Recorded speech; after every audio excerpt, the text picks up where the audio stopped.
Negli alberghi di Venezia il personale torna a candidarsi per essere assunto. Prima dell'alta marea eccezionale del novembre 2019, negli alberghi iscritti ad AVA si contavano circa 8.000 dipendenti. Nei 2 anni e mezzo di crisi, però, si sono persi circa 2.400 lavoratori, vale a dire circa il 30% dell'intero settore. Nel 2023 si è già registrato un ritorno delle professionalità richieste e quindi il gap è sceso a circa 1 migliaio di posti ancora vacanti, come spiega il vice direttore dell'Associazione Veneziana Albergatori Daniele Minotto.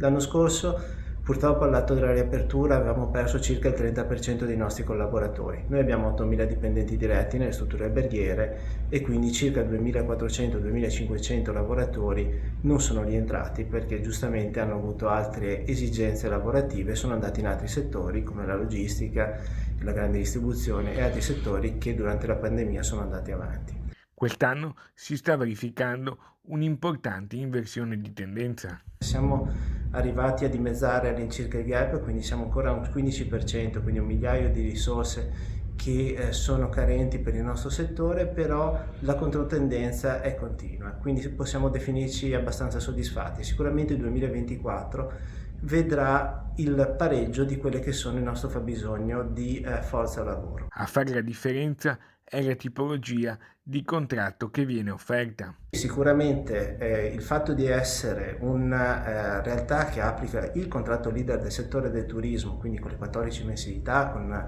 tutti quelli che sono gli elementi, TFR, la bilateralità, i fondi assistenziali, è tornato ad essere sicuramente appetibile per i lavoratori. Siamo convinti che la nostra proposta di lavoro sia una delle proposte migliori del settore.